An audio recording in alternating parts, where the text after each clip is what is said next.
నమస్కారం, welcome to I dream. నేను రమ. ప్రస్తుతం మనతో పాటు ఉన్నారు ప్రముఖ జ్యోతిష్య వాస్తు పండితులు బ్రహ్మశ్రీ అన్నవరపు తిరుపతి మూర్తి అవధాని గారు. గురుగారితో మాట్లాడి మరిన్ని విషయాలు తెలుసుకుందాం. నమస్కారం గురుగారు. ఓం శ్రీ మహాగణాధిపతయే నమః. గురువుగారు, ప్రతి మాసంలోనూ సంకటహర చతుర్థి వస్తూ ఉంటుంది. దాని గురించి రకరకాలుగా చెప్పుకుంటూ ఉంటాము. సంకటహర చతుర్థి ఎందుకు చేసుకోవాలి, దాని వెనకాల ఉన్న ఆంతర్యం ఏమిటి, ఒకసారి తెలియచేయండి. తప్పకుండా అమ్మా. గత కొన్ని సంవత్సరాలుగా సంకష్టహర చతుర్థి అంటే రకరకాలుగా చెబుతూనే ఉన్నారు, రకరకాలుగా వింటూనే ఉన్నారు, రకరకాలుగా చేస్తూనే ఉన్నారు. ఏ ఒక్కళ్ళకు కూడా ఇన్ని రకాలుగా ఎందుకు చెబుతున్నారు, దీని ఆంతర్యం ఏమిటి అని తెలుసుకోవాలనే ఆలోచన ఏ ఒక్కరికి రాలేదు. ఇప్పుడు మీరు అడిగారు, దాని యొక్క అంతరార్థం చెప్పినంత మాత్రాన తెలుసుకునే జ్ఞానం వీళ్ళకు ఉంటుందని నేను అనుకోను. ఎందువల్లనంటే మంచి ఇలా చేయండి నాయన మీరు బాగుపడతారంటే అది మనం చెయ్యం.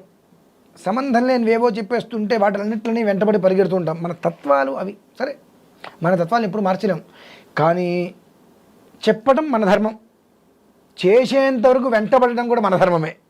కాబట్టి చెప్తున్నానమ్మా, సంకష్టహర చతుర్థి అందులోనే ఉంది కష్టము అనేటువంటిది.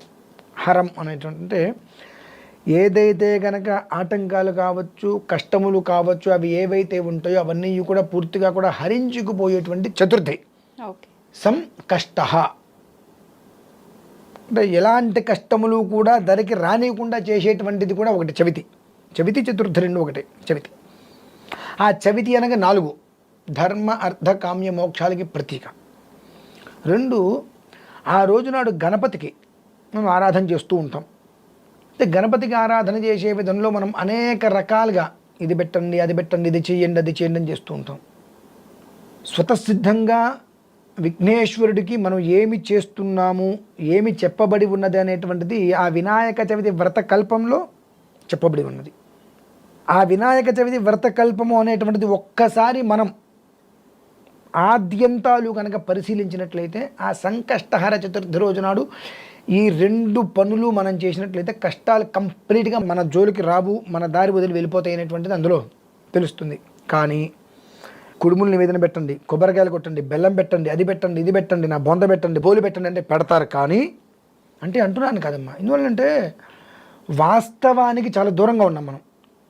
దారిద్ర్య రేఖకి దగ్గరలో, యోగానికి అదృష్టానికి చాలా దూరంలో మన జీవితం మొత్తం అలానే గడుస్తుంది.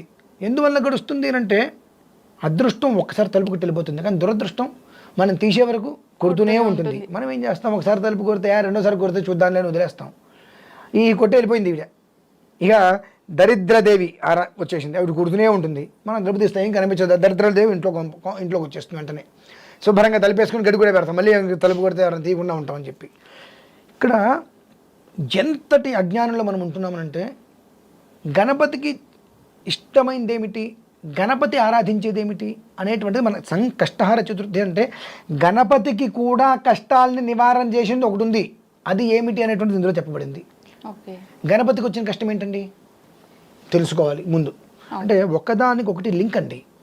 గణపతికి వచ్చిన కష్టం ఏంటి, విఘ్నాధిపతి కావాలిగా. మరి అధిపతి కావాలంటే వాళ్ళిద్దరికీ కుమారస్వామికి అన్ను గణపతికి సుబ్రహ్మణ్యుడు పోటీ పెట్టారుగా. పోటీ పెడితే సుబ్బయ్య ఏం చేశాడు, నెమలెక్కి పడుతుడికి వెళ్ళిపోయాడు. కానీ ఈయనకుంది ఏంటి, ఇంత ఎలుక. మరి ఈ ఎలుక మీద ఆయన ఎక్కితే ఎలా వెళ్తుంది, అది ఎక్కడ పరిగెడుతుంది అంటప్పుడు తల్లిదండ్రులకి ప్రదక్షిణం చేయి, భూ ప్రదక్షిణం చేసిన ఫలితం వస్తుంది, కష్టాలన్నీ హరించుకుపోతాయి. ఇప్పుడు కష్టం పెద్ద కష్టం కదండి ఇది అన్నిట్లకన్నా. ఎవరైతే మొత్తం అన్ని పుణ్యనదులు అన్ని క్షేత్రాలు దర్శనం చేసుకొని వస్తారో వారికి ఆధిపత్యం ఇచ్చారన్నారు. మరి ఈయనకి అది ఎంత పెద్ద కష్టం, ఆయనకి నెమలుంది వెళ్ళిపోతున్నాడు, ఈయనకుంది ఇంత ఎలుక, 8 ఆయన కూర్చుంటే ఆ ఎలుక ఎక్కడ కదులుతుంది, మరి ఎంత పెద్ద కష్టం అది. మరి తల్లిదండ్రులు చుట్టూతో ప్రదక్షిణ చేయమన్నారు, మరి తల్లిదండ్రులు చుట్టూతో ప్రదక్షిణాలు చేశారు. ఆయన ఎక్కడికి వెళ్తే అక్కడ ఆయన కనిపిస్తూనే ఉన్నాడు. మరి అంటే ఆయనకి కూడా వచ్చినటువంటి కష్టాన్ని ఏ రకంగా నిర్వీర్యం చేసుకోగలిగారు అనేటువంటిది సంకష్టహర చతుర్థికి మూలంగా మనం తీసుకోవాలి. కనుక సంకష్టహర చతుర్థి రోజు నాడు పసుపు గణపతిని చేసుకొని ఆయనకి నమస్కారం చేసుకొని, తల్లిదండ్రులు ఉన్నారు ఇంట్లో, చక్కగా వారికి పాద పూజ చేసుకొని వారికి నమస్కారం చేసుకొని, ఆ తర్వాత అంటే గణపతిని తయారు చేసి అక్కడ పెట్టుకొని తల్లిదండ్రులకి పాదాలు కడిగి నమస్కారం చేసుకొని ప్రదక్షిణం చేసి సాష్టాంగ నమస్కారం చేసుకో. ఆ తర్వాత వచ్చి ఇక్కడ కూర్చొని గరిక దొరుకుతుంది మనకు, ఆ గరికెతో చక్కగా గణపతికి ఆరాధన చేసుకోండి. ఆరాధన చేసుకొని ఆ బెల్లం ముక్క అది నివేదన పెట్టుకోండి చక్కగా. దీనివల్ల ఏం జరుగుతుంది అని అంటే గణపతి యొక్క చక్కటి అనుగ్రహం కలుగుతుంది. ఓకే. గణపతి అనుగ్రహం కలుగుతుంది. ఎందుకు కలుగుతుంది? ఆ గణపతి చేసిందేంటి? ఆయనకి అంత కష్టం వచ్చింది. అంత కష్టం అనేటువంటిది ఆ గణపతి వచ్చినప్పుడు ఆ గణపతి ఏం చేశాడు? ఆయన తల్లిదండ్రులకు ప్రదక్షిణం చేశాడు. కాబట్టి మనం చేయవలసింది సంకష్టహర చతుర్థి అన్నారు. ధర్మ అర్థ కామ్య మోక్షాలు. ఈ నాలుగిట్లు దేనికోసం ఉంటాయమ్మా?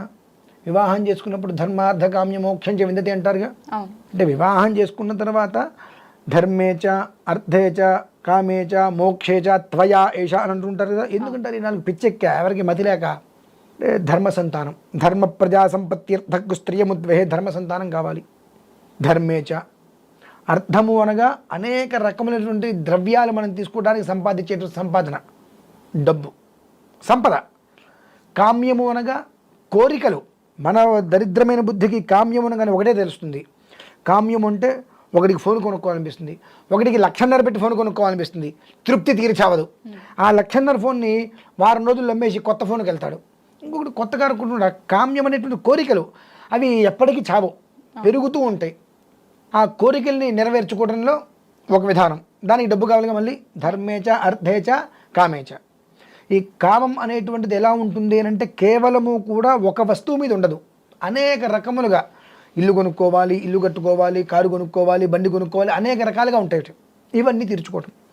మోక్షేచ ఇవన్నీ అయిపోయినాయి. చివరికి ఏంటంటే జీవితం చివరికి వచ్చేసింది. నేను చేసిన పాపాలుంటే అన్నిటిని కూడా నిర్వీర్యం చేసి నాకు మోక్షాన్ని ఇవ్వు తండ్రి అని. ఈ నాలుగిట్లకి ప్రతీక. ఈ నాలుగు ఎక్కడి నుంచి వస్తున్నాయంటే తల్లిదండ్రుల నుంచి వస్తున్నాయి. అంటే ఈ శరీరం ఎక్కడి నుంచి వచ్చింది? తల్లిదండ్రులు. ఈ శరీరం రాబట్టే కదా మనం ఆ శరీరానికి చదువు చెప్పగలిగాం. ఆ శరీరం సంపాదిస్తుంది. ఆ శరీరం కొన్ని రకాలైన సౌఖ్యాలని కొనుక్కొచ్చుకుంది, తర్వాత మోక్షం పొందుతుంది. ఈ శరీరం వాళ్ళు వద్దంటే ఉపయోగం లేదు కదా. మరి ఈ శరీరం అనేటువంటిది ఇన్ని రకాల సౌఖ్యాలు అనుభవిస్తున్నామంటే పాపం రాకుండా, కష్టం రాకుండా ఉండాలంటే సంకష్టాల చతుర్థి రోజున ఏం చేయాలి? కనీసం ఈ శరీరాన్ని చూడండి, తల్లిదండ్రులకు నమస్కరించి, ఆ నమస్కారం చేసి గణపతికి ఆరాధన చేసుకో. అంత బెల్లం ముక్కో కొబ్బరి ముక్కో నివేదన పెట్టాను ఆయన అరటిపండు. ఆయనకే కష్టం లేకుండా చేసినటువంటిది ఆయన చేశాడు. ఆయన ఆచరించింది ఆయన అనుగుజాలలో మనం ఆచరిస్తే ఆ కష్టం మన వరకు వస్తుందండి. అంటే మనం తెలుసుకోవాల్సింది ఏదో సంకష్టహర చతుర్థానంగానే పొద్దున్నే పూజ చేయండి, ఈ నివేదన పెట్టండి, ఆ పుష్పం పెట్టండి, ఈ ఫలం పెట్టండి కాదు. ఆ సంకష్టహర అంతటి కష్టం ఎవరికి వచ్చింది? తప్పూర్వం మనం సత్యనారాయణ స్వామి వ్రతం చేస్తూ ఉంటాం, 5 కథలు చెప్తాంగా, ఒక్కొక్కరికి ఇలా జరిగిందని చెప్పి. అలానే సంకష్టహర, కష్టం అనేటువంటిది ఎవరికి ప్రధానంగా ఎక్కువ కష్టం వచ్చింది?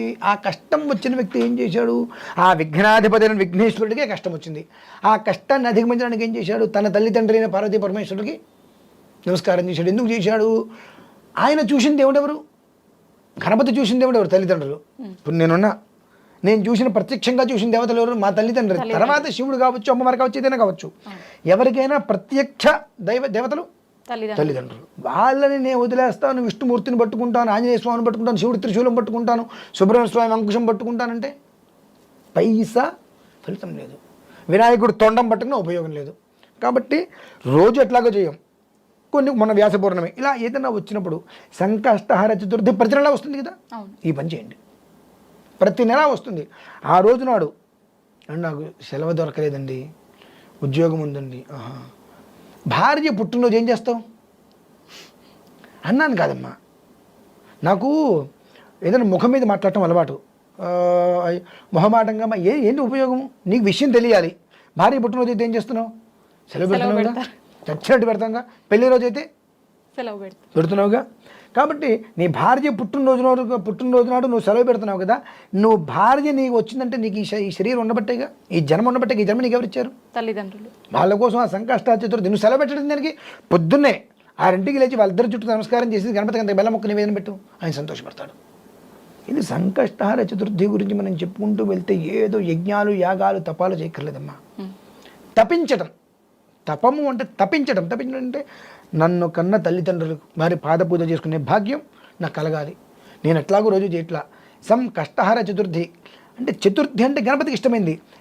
గణపతికి ఎందుకు చేస్తున్నాము, ఎందుకు చేయాలి? గణపతికే కష్టాన్ని నివారించింది ఏంటి? తల్లిదండ్రులకు ప్రదక్షిణం. అటువంటిది మనకు కలగదా ఆ కష్టాలు నివారించుకోవడం? మనకు చేత కదా. అదే ప్రదక్షిణ మనం చేస్తే మనం ఎంత హాయిగా ఉంటాం. అనేటువంటి విషయాన్ని గణపతి వారు క్లుప్తంగా తెలియజేశారు. కానీ మనం ఏమంటామంటే సంకష్టహర చతుర్థి, ఈ పండు పెట్టండి, ఈ నివేదన నేను చెప్పినట్టు చెప్పండి, ఈ నివేదన నేను పెట్టినట్టు పెట్టండి, నాలాగా చెయ్యండి, నేను చెప్పినట్టే చేయండి. ఏంటి బొంద చేసేది? ఉన్నది చేస్తే జీవితం బాగుంటుంది. కొత్త కొత్తవన్నీ చేస్తే ఏం ఉపయోగం లేదు, అన్నీ నిష్ప్రయోజనం. కనుక సంకష్టహర చతుర్థి రోజు నాడు తల్లి తండ్రి చక్కగా పాదాలు కడిగి ప్రదక్షిణ చేసి శాష్టాంగ నమస్కారం చేసుకొని గణపతి దగ్గరికి వచ్చి అంత గరిక తీసుకొని ఆయన మీద పెట్టి ఆవాహన చేసి ఆయనకి నమస్కారం చేసుకున్న తర్వాత ఆ బెల్లం ముక్క స్వామివారికి నివేదన పెట్టి ఆ బెల్లం ముక్క ప్రసాదంగా తీసుకొని ఆ గరికని తీసుకెళ్ళి ఆవు నోట్లో పెట్టండి. చాలు, అక్కడితోటి అలా చేయటం మొదలు పెట్టండి. జీవితంలో అమోఘమైన మార్పులు వస్తాయి. చాలా చక్కగా వివరించారు గురుగారు, ధన్యవాదాలు. నమస్కారం, వెల్కమ్ టు ఐ డ్రీమ్. ధర్మ మార్గం విత్ విజిత కార్యక్రమానికి స్వాగతం. అయితే ప్రస్తుతం మనతో పాటు ఉన్నారు ప్రముఖ ఆధ్యాత్మికవేత్త లక్ష్మీ నరసింహస్వామి ఉపాసకురాలు శ్రీమతి స్రవంతి గారు. ఇప్పుడు వారితో మాట్లాడి ఒక మంచి ఇంట్రెస్టింగ్ టాపిక్ గురించి అడిగి తెలుసుకుందాం. నమస్తే మా. నమస్తే అమ్మా. అయితే మనం ఏ పూజ చేసినా ఏ శుభకార్యం చేసినా మొదటగా గణపతిని ఆరాధిస్తుంటాం. తొలి పూజ ఆయనకు చేసిన తర్వాతే మిగతా ఏ పనైనా మొదలు పెడుతుంటాం. ఇది ఒక నమ్మకంగా మనకు అలా అలవాటైపోయింది అంతే. ఇంకా అయితే ప్రత్యేకించి గణపతికి సంబంధించిన ఒక పూజా విధానాన్ని చేసే రోజు అనంటే ప్రతి ఒక్కరూ ప్రతి మాసంలో సంకటహర చతుర్థి అని చెప్పి భావిస్తూ ఉంటారు. అయితే ఆ రోజు ప్రత్యేకంగా గణపతిని ఏ రకంగా ఆరాధించాలి? ముఖ్యంగా మనకి ఇప్పుడు మార్గశిర మాసం, ధనుర్మాసం కూడా స్టార్ట్ అయిపోయింది. ధనుర్మాసంలో వచ్చింది సంకటహర చతుర్థి. మరి ప్రత్యేకమైన విధి విధానాలు ఏమైనా ఉంటాయా? తెలియజేయండి. తప్పకుండా చెప్తాను. మార్గశిర మాసమైన ధనుర్మాసమైనా కూడా ఆధ్యాత్మికంగా మనం కేవలం ఆధ్యాత్మిక ఆలోచనలతో ఉండడానికి అవకాశం ఉంటుంది. ఎందుకంటే ధనుర్మాసం అనేసరికి శూన్యమాసం అని చెప్పి ప్రత్యేకించి మన ఇంట్లో శుభకార్యాలు అవి ఇవి ఏం చేయరు, కానీ ఆధ్యాత్మికంగా అంటే పూజలు చేసుకోవడానికి కానివ్వండి, ఏదైనా మీరు పాశురాలు చదువుకోవడానికి కానివ్వండి, అసలు చదివి దాని అర్థం తెలుసుకోవడానికి. ముగ్గులు అయితే చాలా బాగా వేస్తారు. అంటే మనం చూస్తే గనక ఈ నెలంతా కూడా సూర్యుడికి గమనాన్ని కొలమానంగా తీసుకొని ఈ నెల రోజులు మనము సూర్యుడికి కూడా కేటాయించినట్టు అవుతుంది అనమాట. అందుకే మీకు రథం ముగ్గు అవి వేస్తారు లాస్ట్కి వచ్చేటప్పటికి, సంక్రాంతి అప్పటికి. ఎందుకని ప్రత్యేకించి ముగ్గులకు పెట్టింది పేరు? అది మనం ధనుర్మాసం చెప్పుకున్నాము. అయితే ఇక్కడ మనం చేసేది ఏంటి అని అంటే ఆకర్షణకి సంబంధించిందిగా తీసుకోవచ్చు అనమాట మార్గశిర మాసం. అంటే ఏంటి అని అంటే మీరు మార్గశిర మాసమే నేను అని కృష్ణ పరమాత్మ చెప్పారట. అంటే కృష్ణ పరమాత్మ అనగానే మీరు చూడంగానే మీరు చిన్న పిల్లవాడప్పుడు లడ్డు గోపాల్ని చూడండి, లేదు అంటే కనుక రాధాకృష్ణుల్ని చూడండి, లేదా కృష్ణుడు మీరు గురువాయూర్లో ఉంటాడు కృష్ణుడు, అలా చూడండి. ఇంత చిన్నగా ఉంటాడు మన ఉడిపి కృష్ణుడు.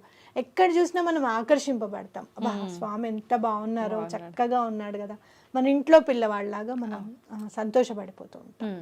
అలా మనని ఎవరైనా సరే మన మాట వినాలి, మన పిల్లలు మన మాట వినాలి, మన భర్త కానీ భార్య కానీ వాళ్ళిద్దరిది ఒక మాట అయి ఉండాలి. అట్లాగే ఇంట్లో ఎక్కడ కూడా గొడవలు జరగకుండా ఉండాలి అని అంటే గనక ఈ రోజు మీరు త్రైలోక్య మోహన కవచం అని ఉంటుంది గణపతిది. త్రైలోక్య మోహన కవచం గణపతి అని కొట్టండి గూగుల్లో, తెలుగు అని కొడితే ఏ లాంగ్వేజ్ అంటే ఆ లాంగ్వేజ్లో మీకు వచ్చేస్తుంది. త్రైలోక్య మోహన కవచం అనేది ఈ సంకటహర చతుర్థి నాడు గనక చదువుకుంటే ఆ రోజు మొదలుపెట్టి కనీసం 11 రోజులు కానీ 21 రోజులు కానీ లేదా 40 రోజులు చదువుతామని అనుకుంటే కనుక వరుసగా కేవలం ఆ ఒక్క రోజు చదివినా కూడా మీకు డిఫరెన్స్ తెలుస్తుంది. అంటే ఎలా మనం ఆకర్షింపబడతాం, మన మాట ఆకర్షింపబడాలి. మనం ఏదైనా చెప్పినప్పుడు పిల్లలు వినడం కానివ్వండి, ఇంట్లో వాళ్ళది ఒక మాట అవనివ్వడం కానివ్వండి, లేదు అంటే గనక ఒక్కొక్కసారి కొన్ని పనులు మాటల వల్ల ఆగిపోతూ ఉంటాయి. అంటే మనం ఏదైనా గట్టిగా మాట్లాడామనుకోండి, అవతల వాళ్ళకి కోపం వచ్చి ఆ పని చేయకుండా ఉంటారు. అవునా కదా? ఇంట్లో అయినా సరే సహజంగా జరుగుతూనే ఉంటాయి. అప్పుడు ఈ త్రైలోక్య మోహన కవచం గణపతిది గనక చదువుకుంటే చాలా మంచిది అని చెప్పుకోవచ్చు. అంటే మధ్యలో ఆగిపోయే పనులు, ఆటంకాలు జరిగే పనులకి ప్రత్యేకించి ఇది ఉపయోగపడుతుంది. సంకటహర చతుర్థి అంటేనే సంకటాలన్నీ కూడా నిర్మూలింపజేసేది, హరింపజేసేది. అసలు మనకి ఏ పనైనా కూడా ఆగిపోతుందండి, మేము మొదలు పెడుతుంటే ఆగిపోతుందండి. అసలు సంకటహర చతుర్థి చేసుకున్నామంటే కూడా మాకు అవ్వట్లేదు, ముందుకు వెళ్ళడం లేదు అని అనుకున్నప్పుడు మీరు ఏం చేస్తారంటే రేపు చేసుకుంటాను అట్లా ఇట్లా అని ఏం అనుకోకండి, మామూలుగా ఉండండి. పొద్దున్న లేవంగానే తలంటి పోసేసుకొని దేవుడి దగ్గర కూర్చొని నాయన ఇవాళ సంకటహర చతుర్థి, నేను దండం పెట్టుకుంటున్నాను, నేను ఇలా ఉపవాసం ఉంటాను, సాయంత్రం వరకు తినకుండా ఉంటాను అని చెప్పి త్రైలోక్య మోహన కవచం అనేది చదువుకోండి. సాయంత్రం చదువుకుంటే కూడా చాలా మంచిది. ఎన్నిసార్లు చదవాల్సి ఉంటుంది? ఒక్కసారి చదువుకోండి, ఒక్కసారి చదువుకోండి. లేదు ఎవరికైనా వీలు కుదురుతుంది అంటే ఒక 3 సార్లు చదువుకున్నా పర్వాలేదు. అయితే ఈ విధానాన్ని చాలా మంది వ్రతంలా కూడా ఆచరిస్తారని చెప్పి అంటుంటారు, అది ఎలా ఉంటుంది? వ్రతము అని అంటే సంకటహర చతుర్థి ఖచ్చితంగా సంవత్సరం పాటు చేయాల్సిందే. మీరు శ్రావణ మాసంలో చేసుకోవచ్చు, కార్తీక మాసంలో మొదలు పెట్టుకోవచ్చు. ఈ మార్గశిర మాసం మాత్రం చేసేసుకొని మీరు మళ్ళీ జనవరిలో కూడా చేసుకోండి. మొదలు పెడతాము అనేది మాఘమాసం నుంచి మొదలు పెడతాం కంటిన్యూగా అని అనుకోండి. అంటే ఏదన్నా పనులు అసలు టోటల్గా ఆగిపోయి అసలు పూజ చేయడానికి కూడా అవ్వట్లేదండి, మేము అనుకుంటే చాలు అవాంతరం వచ్చేస్తుందండి అని అనుకున్నప్పుడు కొన్ని సందర్భాలు ఎలా ఉంటాయో తెలుసా, పొద్దున్నే లేద్దాము ఇంకా పూజ చేసేసుకుందాం అన్నప్పుడు ఆ రోజు బోర్ పాడవుతుంది. వాడు రావాలి, బాగు చేయాలి, నీళ్లు రావాలి, ఇదంతా వీటిల్లోనే ఉండిపోతాం. అట్లాంటి సందర్భాలు ఎవరో ఒకళ్ళకి ఎదురవుతూనే ఉంటాయి. కాబట్టి మీరు ఏం చేస్తారు అని అంటే, అలాంటి ఆటంకాలు ఏదైనా పనులలో మీకు అవుతున్నాయి అంటే కనుక, అసలు కదలట్లేదు ఆ పని అంటే కనుక, కేవలం మాటలతోనే ఆగిపోయింది, ఈగోయిస్టిక్గా అవ్వాల్సి వస్తుంది అంటే వాళ్ళు చేస్తారని మనం ఊరుకొని, మనం మొదలు పెడతాంలే అని వాళ్ళు ఊరుకొని. ఇప్పుడు కొన్ని సంబంధాలు ఉంటాయి, వాళ్ళు వచ్చి మమ్మల్ని అడగచ్చుగా మేము కాదంటాము అని అంటారు. మనం వెళ్ళి అడిగితే ఎలా ఉంటుందో ఏమంటారు అని అనిపిస్తూ ఉంటుంది, అవునా కదా? అలాంటి సందర్భాలు కూడా స్వామి నిర్మూలింపజేస్తారు. అంటే ఇక్కడ త్రైలోక్య మోహన కవచం గనక సంకటహర చతుర్థి నాడు చదివితే గనక ఎట్లాంటి అవతల వాళ్ళకి మన మీద ఏహభావం ఉన్నా, కోపం ఉన్నా, ద్వేషం ఉన్నా కూడా అవన్నీ కూడా సమసిపోతాయని ఖచ్చితంగా చెప్పుకోవచ్చు. విధి విధానాలు అయితే మనకు అందరికీ తెలిసిందే. ఉపవాసం ఉండాలి, సాయంత్రం పూట పూజ చేసుకోవాలి, సాయంత్రం ఎప్పుడైతే చంద్రోదయం అవుతుందో అప్పుడే మనం పారణ చేయాలంటే తినాలి, ఆ టైంలోనే తినాలి అని చెప్పి అందరికీ తెలుసు. అయితే ఆ రోజంతా అన్నం ముట్టుకోకుండా టిఫిన్ మీద ఉంటే చాలా మంచిది. అంటే మనం చంద్రోదయం తర్వాత కూడా ఏదైనా టిఫిన్ లాంటిది తింటే మంచిది, భోజనం తినకుండా అన్నమాట. లేదు అలా కాదండి మాకు కుదరదు అన్నప్పుడు భోజనం చేసినా ఏం పర్వాలేదు. ఒకవేళ ఏమన్నా అంటే మందులు వేసుకుంటే కానీ ముందుకెళ్ళలేము అండి, తప్పనిసరి మందులు అయితే వాడాలి అని చెప్పి అనుకుంటే గనక అన్నం తినకుండా ఉండి పూజ చేసుకుంటే చాలా మంచిది. అలాగే సంకటహర చతుర్థి నాడు బెల్లం నైవేద్యం పెడితే చాలా మంచిది. బెల్లం ఎప్పుడు పెట్టినా ఒకటి కాకుండా రెండోది కూడా పెట్టండి. మనం చూస్తే వినాయకుడు ఎప్పుడు కూడా చిన్న పిల్లవాళ్ళగా అనిపిస్తాడు నాకు, మన ఇంట్లో చిన్న పిల్లవాళ్ళగా. ఒక చేతిలో పెట్టంగానే రెండో చేయి అడుగుతాడు స్వామి అని నేను ఎప్పుడు చెప్తాను. పిల్లలంతే కదా, ఒకటి ఇయ్యంగానే ఇంకొకటి అంటారు. కాబట్టి అట్లా స్వామిని కూడా మన ఇంట్లో చిన్న పిల్లవాళ్ళగా భావించి తీసుకుంటే, గణపతికి పూజ చేస్తే తొందరగా ఎందుకు అయిపోతుంది అని అంటే గనక ప్రకృతి మయంగా ఉంటుంది ఆయన పూజ అంతా కూడా. అంటే గరికని చాలా ఇష్టపడతారు. అలాగే మీరు ఎక్కడ అసలు ఉమ్మెత్తలు జిల్లేళ్ళు కూడా యాక్సెప్ట్ చేస్తారు స్వామి, అవునా కాదా పూజలు. కాబట్టి మనం చూస్తే కనుక ప్రకృతికి చాలా దగ్గరగా ఉంటాడు స్వామి అనేది. అలాగే మీరు చూస్తే నలుగు పిండితో స్వామి శరీరం చేయబడింది అంటే అది కూడా ప్రకృతిమయమే అనుకోవచ్చు అన్నమాట. అంటే అమ్మవారికి చాలా దగ్గరగా ఉంటాడు స్వామి, చాలా తొందరగా అయిపోతుంది పని అని ఖచ్చితంగా చెప్పుకోవచ్చు. అమ్మ ఎంత తొందరగా అనుగ్రహిస్తుందో అలాగే విఘ్నేశ్వరుడు కూడా అంతే తొందరగా అనుగ్రహిస్తారు. మీకు కేతు గ్రహ సంబంధ బాధలు ఉన్నా, బుధ గ్రహానికి సంబంధించిన బాధలు ఉన్నా కూడా చాలా చక్కగా పూజ చేసుకోవచ్చు.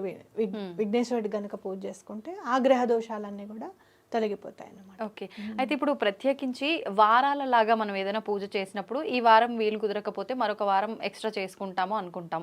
ఇప్పుడు సంకటహర చతుర్థి అనేసరికి నెలలో ఒకసారి చేసుకుంటాము, ఈ నెల కుదరలేదు అంటే నార్మల్గా చేసుకునే వాళ్ళకి, లెక్కలు సంకల్పం లేని వాళ్ళకైతే పర్వాలేదు వదిలేసినా అనుకుంటారు. ఇప్పుడు మీరు అన్నట్టుగా సంవత్సరం లాగా చేయాల్సింది అనుకున్న వాళ్ళు ఒకవేళ ఏదైనా ఆ నెలలో కుదరకపోతే ఒక నెల పెంచుకునే అవకాశం ఉందంటారా? చేసుకోవచ్చు, తప్పేం లేదు. అయితే కొంతమంది అంటారు మనకు ఈ రోజు అలా కుదరని పక్షంలో ఆడవారికి ఎప్పుడైతే మనం స్నానం అయిపోతుందో 5 రోజులు ఆ తర్వాత రోజుని ఆ రోజుగా భావించి చేసుకోవచ్చు, అదే ఫలితం వస్తుంది అని చెప్పి అని అంటారు. అలా లెక్కలోకి వస్తుంది అంటారా? పూజకి ఎప్పుడు ఉన్నా కూడా తిథి వార నక్షత్రాలు అనేది చాలా ఇంపార్టెంట్. మీరు అన్నది మేనిఫెస్టేషన్ లో ఉపయోగించుకోవచ్చు. అంటే ఆ రోజు చేద్దాం అనుకున్నాను చేయలేదు, ఇప్పుడు చేస్తున్నాను అని చెప్పి వెళ్ళొచ్చు. కానీ పూజకి నేను ఎప్పుడు కూడా సంకటహర ప్రకారం చతుర్థి వెళ్ళేవి మాత్రం సంకటహర చతుర్థి నాడే చేసుకోవాలి. మీరు అన్నది కరెక్టే. మీరు ఎప్పుడైతే శ్రావణ మాసం మొదలు పెడతారో నెక్స్ట్ వచ్చే భాద్రపదానికి అడ్డు రాకూడదు. ద్వితి విఘ్నం అయినట్టుగా ఉంటుంది మన మనసులో. అట్లా రాకుండా చూసుకోండి. ఎప్పుడన్నా మధ్యలో ఒక నెల అప్పుడు గనక కార్తీక మాసంలోనో మార్గశిర మాసంలోనో మీకు అడ్డొచ్చిందని అనుకోండి, పూజ చేసే వాళ్ళకి అడ్డొస్తే గనక మళ్ళీ వచ్చే మార్గశీర్ష మాసంలో అది కంప్లీట్ అయ్యేటట్టుగా చూసుకోవచ్చు. అంటే ఒక నెల ఎక్స్ట్రా చేసేసుకొని మీరు చూస్తే కనుక శ్రావణ మాసం నుంచి శ్రావణ మాసం వరకు సంవత్సరం అవుతుంది, అంటే 13 నెలలు అవుతుంది కదా. అప్పుడు ఒకవేళ మీరు కంటిన్యూ చేస్తే చేసేసుకోవచ్చు మళ్ళీ, దానికి ఏం బాధ లేదు.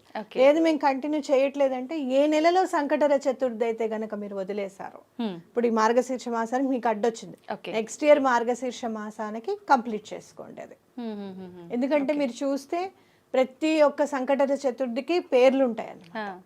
ప్రతి ఏకాదశికి ఎలా అయితే పేర్లు ఉంటాయో సంకటహర చతుర్థికి కూడా పేర్లు ఉంటాయి. అంటే ఆ నెల ఇప్పుడు ఈ నెల వచ్చేది అకూరత సంకటహర చతుర్థి, ఇదే అకూరత సంకటహర చతుర్థి మళ్ళీ చేసుకోవాలన్నమాట గ్యాప్ వచ్చిన వాళ్ళు. అంటే ప్రతి ఇప్పుడు మీరు అన్నట్టు మార్గశిర మాసంలో మళ్ళీ వచ్చేది అకూరత వస్తుందా? ఇప్పుడు ఈ పేర్లు ఎందుకని అకూరత అంటే అర్థం అంటే మనకి ఒక్కొక్క విశిష్టత తెలపడం అన్నమాట. పేర్లు ఏంటి అని అంటే విశిష్టత తెలపడం. అకూరత అంటే ఏంటంటే ఎలుకని వాహనంగా చేసుకున్న స్వామి అని అర్థం అన్నమాట. అంటే ఎంత పెద్ద భారీ కాయం కదా ఆయన, అసలు లాజిక్ అందుతుందా ఎలుక మీద ఎలా కూర్చున్నాడు ఆయన అసలు అని అంటే, ఎంత పెద్ద సమస్య అయినా కూడా చిటికలో నీకు నెరవేర్చేస్తాను అని చెప్పి స్వామి మనకి చెప్పినట్టు అర్థం చేసుకోవాలి.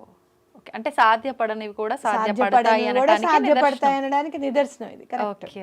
సో అట్లా మనం ఒక్కొక్క నామానికి ఒక్కొక్క ఆ నామాలు తెలుసుకుంటే చాలు అసలు స్వామి మీద మనకి భక్తి ఏర్పడడానికి. అవును, అర్థమైంది. ఏకాదశి నామాలు ఒకటి, అలాగే ఈ సంకటహర చతుర్థి నామాలు ఒకటి చూసుకుంటూ ఉంటే స్వామివారిది అబ్బా ఏదైనా సాధ్యం కదా, అంటే భక్తికి మించింది లేదు, భగవంతుడికి మించిన వాడు లేడు అనేది మనకు అర్థమవుతుంది అనమాట. అంతే అంతే. సంతోషమ్మా, చాలా చక్కగా వివరించారు. ధన్యవాదాలు.